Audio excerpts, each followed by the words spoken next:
Sa ilalim ng isang maulap na langit, umuulan ng mahina ngunit tuloy-tuloy. Sa isang maliit na barangay sa gilid ng bundok, nagniningning ang mata ni Maya habang pinapanood ang ulan na bumabagsak mula sa bubong ng kanilang bahay. May hawak siyang isang bangkang papel na maingat niyang tinupi mula sa pahina ng lumang kwaderno. "Maya, huwag kang lalabas ng walang payong." Sigaw ng kanyang ina mula sa kusina habang nagtatabas ng gulay para sa hapunan. "Opo, inay." Sagot ni Maya, ngunit sa loob-loob niya, hindi niya mapigilan ang pananabik. Ang munting sapa sa likod ng kanilang bahay ay malamang na umaapaw na, at sa isip niya, ito ang perpektong lugar para palutangin ang kanyang bangkang papel. Lumabas siya ng bahay nang may dalang malaking dahon ng saging bilang payong. Nagtatalon siya sa maliliit na putik habang papunta sa sapa. Doon niya nakita ang tubig na umaagos ng mas mabilis kaysa sa karaniwan.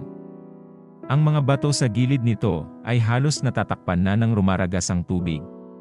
"Mukhang masaya ka ngayon, Maya," sabi ng kanyang kaibigan na si Nilo, na nakatayo sa kabilang dako ng sapa. May dala rin itong sariling bangkang papel, ngunit halatang mas maliit kaysa sa kay Maya. "Bangkaan tayo, Nilo. Tignan natin kung alin ang mas malayo ang mararating." Masiglang tugon ni Maya. Pinakawalan nila ang kanilang mga bangka sa tubig kasabay ng paghagikhikan. Ang bangkang papel ni Maya, na mas maayos ang pagkakatupi, ay unti-unting naungusan ang kay Nilo. Tumatalon si Maya sa tuwa habang sinasabayan ang pag-agos ng bangka. Ngunit sa isang bahagi ng sapa kung saan bumilis ang agos, naipit ang bangka ni Maya sa pagitan ng dalawang malaking bato. Sinubukan niyang abutin ito gamit ang isang patpat, ngunit madulas ang mga bato. Tumayo si Nilo malapit sa kanya, nag-aalala. "Huwag mong pilitin, Maya. Delikado yan," babala ni Nilo. Ngunit hindi siya nakinig. Dahan-dahan niyang inabot ang bangka, ngunit bigla siyang nadulas. Napasigaw si Maya nang bumagsak siya sa malamig na tubig. Agad namang tumalon si Nilo para tulungan siya. Sa kabila ng lakas ng agos, naiangat niya si Maya sa gilid ng sapa.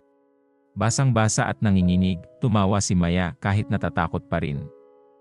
"Nilo, salamat ha," sabi niya habang nakatingin sa naaanod na bangka sa malayo.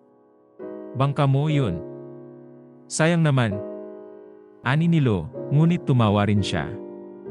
"Hayaan mo na. Gagawa ulit ako. Mas maganda at mas malaki pa," sagot ni Maya na may determinasyon sa mukha. Pagbalik nila sa bahay, sinalubong sila ng sermon ng ina ni Maya, ngunit mabilis ding napalitan ito ng yakap nang makita ang kalagayan ng anak. Habang umiinit sa harap ng kalan, binulong ni Maya sa sarili, "Hindi bale nang mawala ang bangka, basta't natutunan kong mag-ingat." Sa gabing iyon, habang binubuo ang panibagong bangka, natutunan ni Maya na minsan, mas mahalaga ang kaligtasan, kaysa sa anumang larong masasayang. Maraming salamat po sa panonood. At samahan niyo po ako sa mga susunod pang kwento.